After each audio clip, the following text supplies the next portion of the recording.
facing some serious criticism these days, and this particular update about his real estate speech in Canada certainly adds fuel to the fire. If the rumors are true and only 250 out of 450 tickets for his event have sold, it really underscores just how far his popularity has fallen.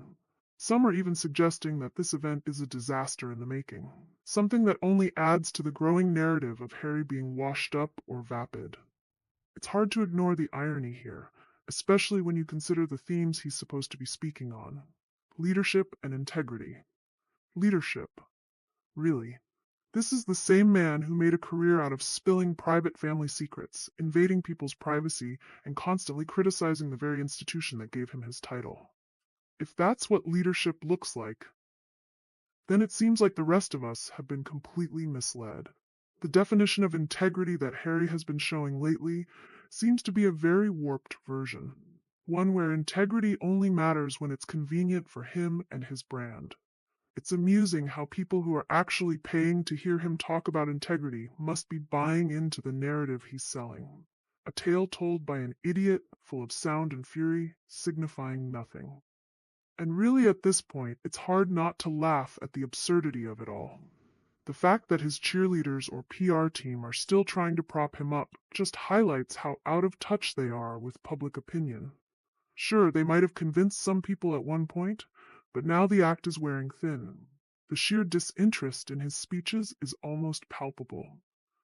If he were giving a speech in someone's garden, as one commenter put it, they'd probably close the curtains. It's clear that Harry's charm has completely dissipated. What we once saw as cheeky, relatable, and endearing is now seen as petulant, entitled, and spiteful. In the eyes of many, the person who was supposed to be the fun-loving royal has become someone who can't stop complaining and pointing fingers at the very system that gave him so much. It seems that Harry's sense of entitlement is one of the main things that's really getting under people's skin. He might have once been Diana's son, but on his own, he's failing to prove that he stands for anything substantial. People don't want to hear him talk about leadership when they see the real Harry, one who continues to make himself the victim of every situation, even when it's his own actions that have led him to this point. There's a growing sense of disillusion then among those who once supported him. And if the ticket sales are anything to go by, it seems like people have had enough. Now, I know you guys are excited for more, but before we delve into further discussion, if you haven't subscribed, come on guys, what are you waiting for? Hit like, subscribe, and ring that notification bell ASAP. So now, oh honey, you need to grab the biggest bucket of popcorn you can find, and maybe a stiff drink, because the implosion we are witnessing in real time is nothing short of spectacular. We are watching the slow-motion car crash of a man who traded a palace for a podium, and now he can't even fill the room. We need to talk about Toronto. We need to talk about this powerhouse conference that turned into a power outage the moment the Duke of Delusion stepped on stage. The silence coming out of Canada is deafening, my friends. Usually when a royal, even a fake exiled one, gives a keynote speech, the media is all over it. We see quotes, we see clips, we see the fawning headlines. But today, crickets. Absolute humiliating tumbleweeds. And why? Because nobody cares. The reported ticket sales, 250 out of 450, are not just a statistic, they are an indictment. They are the public voting with their wallets and saying, "No thanks, we're good." Let's really break down the audacity of this. Harry, a man whose only real estate experience is buying a mansion in Montecito with his inheritance money and then complaining about the plumbing, is standing up in front of actual professionals to lecture them on service and leadership. It is the ultimate joke. It is like asking an arsonist to give a lecture on fire safety. Leadership? This is a man who abandoned his post. This is a man who turned his back on his queen, his country, and his regiment to go chase Netflix deals in California. That is not leadership, Harry. That is desertion. And integrity? Don't even get me started. Integrity is about loyalty. Integrity is about keeping your word. Integrity is about not selling your family down the river for 30 pieces of silver and a spot on a talk show couch. To hear him pontificate on these values is insulting to every single person in that room who actually worked for their success. And you just know, Deep down in that beige, soulless mansion, the plates are flying. The evil mastermind, the spotlight-hungry Z-lister herself, Meghan Markle, must be absolutely furious. She sent her brainwashed favorite royal lapdog puppet out to bring home the bacon, to keep the brand alive, to prove that they are still global power players. And what did he bring back? Embarrassment. He brought back the reality that without her pulling the strings, and without the royal sheen that they have tried so hard to scrub off, he is just a boring, middle-aged man with nothing to say. The Harry and Meghan brand was supposed to be a billion-dollar empire. It was supposed to be the new Obamas.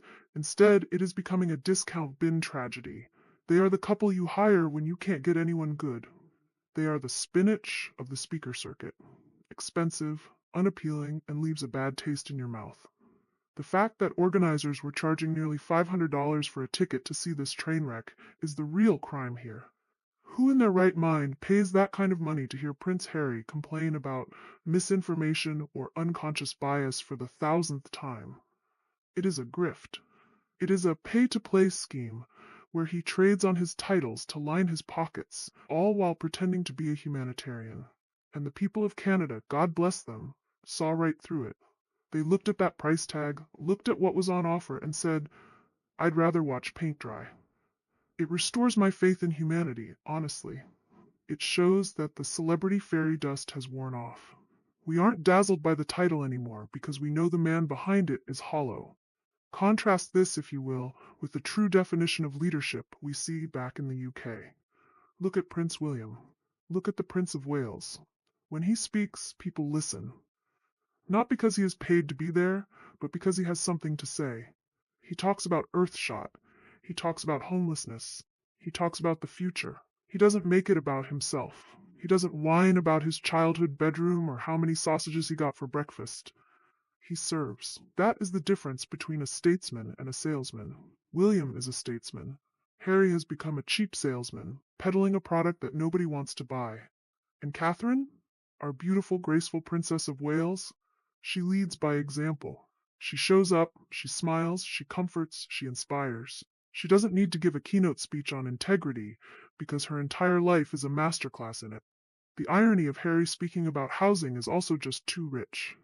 Here is a guy living in a 16-bathroom estate, lecturing people who are probably struggling with mortgages and interest rates. It is tone deaf. It is the Marie Antoinette of speeches. Let them eat cake, or in Harry's case, let them buy Montecito. He has no concept of the real world. He has lived in a bubble of privilege his entire life, first the palace bubble, and now the Hollywood bubble. He has never worried about a bill, never worried about a job security, never worried about putting food on the table. And yet he stands there and preaches to us like he is Gandhi.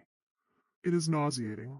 And let's talk about the zero media coverage aspect again, because it is the most telling part. If Harry had said something brilliant, we would know. If he had said something scandalous, we would know. The fact that we know nothing suggests it was a nothing burger. A boring, vapid word salad speech that put the audience to sleep. It suggests that even the press, who usually love to hate watch him, couldn't find a single soundbite worth reporting. That is the ultimate death knell for a celebrity, irrelevance. Being hated is one thing, being ignored is fatal, and Harry is sliding into irrelevance faster than a bobsled on an icy track. Get lost, fake royal, nobody wants to see you here. That is the sentiment echoing across the Commonwealth. Canada used to be a safe haven for them. It was where they hid out during their privacy tour. It was where Meghan lived. But even Canada has turned. They don't want the drama. They don't want the security costs. They don't want the hypocrisy. They want the real royals, or they want nothing at all. Harry is a man without a country. The UK doesn't want him. The US is getting tired of him. And now Canada is giving him the cold shoulder. Where is he going to go next? Antarctica? At least the penguins might not boo him. And you have to wonder, what is the end game here? How long can they keep this up? How long can they keep charging exorbitant fees for appearances that nobody wants to attend? The money is going to run out. The interest is going to dry up. And then what? They have burned every bridge. They have alienated every ally. They are alone on island Sussex, and the tide is rising. This flop in Toronto is a warning shot. It is the market correcting itself. The market is saying, we don't buy what you are selling. Meghan is probably already spinning this in her head. She will blame the organizers. She will blame the marketing. She will blame the racist British press, even though this happened in Canada. She will never ever look in the mirror and admit that the problem is the product. The problem is them. They are unlikable, they are untrustworthy, and they are boring. You can only play the victim card so many times before people realize you are actually the villain. So, to the 250 people who actually bought tickets, I have to ask, why? Was it morbid curiosity? Was it a tax write-off? Did you lose a bet? I genuinely want to know. Because from where I am sitting, paying $500 to hear Prince Harry talk about leadership is like paying to hear a fish talk about bicycle repair. It makes no sense. And to Prince Harry, go home. Oh wait, you don't have one. You burned that bridge too. Go back to the wife who uses you as a prop. Go back to the chickens. Stop trying to lecture us. We don't need your advice. We don't need your truth. We have seen your truth, and it is messy, selfish, and sad. We have the real thing in William and Catherine. We have dignity. We have duty. We have love. You traded all of that for a paycheck and a round of applause that never came. This event wasn't just a flop, it was a reality check. And reality, my dear Harry, bites. It bites hard. The world is moving on. The monarchy is moving on. King Charles is reigning. Queen Camilla is supporting him. William and Catherine are raising the next generation of kings. And you? You are speaking to half-empty rooms about things you don't understand, while the world scrolls past your headlines without a second glance. It is a tragedy, really. But it is a tragedy of your own making. You had it all. You were the most popular royal. You were the war hero. You were the fun prince. And you threw it all away because you let a spotlight-hungry Z-lister convince you that you were a victim. Well, now you are a victim of your own hubris. So keep your eyes on the news, folks, because I have a feeling this is just the beginning of the flop era. The book deals are done. The Netflix shows are getting canceled. The speeches are empty. The only thing left is the desperation. And desperation is a very ugly cologne. I want to know what you guys think. Is this the end of Harry's speaking career? Would you pay $500 to see him? And do you think Meghan is going to let him leave the house again after this embarrassment? Let me know in the comments below. I read every single one of them. Smash that like button if you stand with the real royals, and subscribe so you never miss a beat of this royal soap opera. Keep your tea hot, keep your receipts handy, and remember, real royalty serves, fake royalty sells. Until next time, ta-ta and bye for now.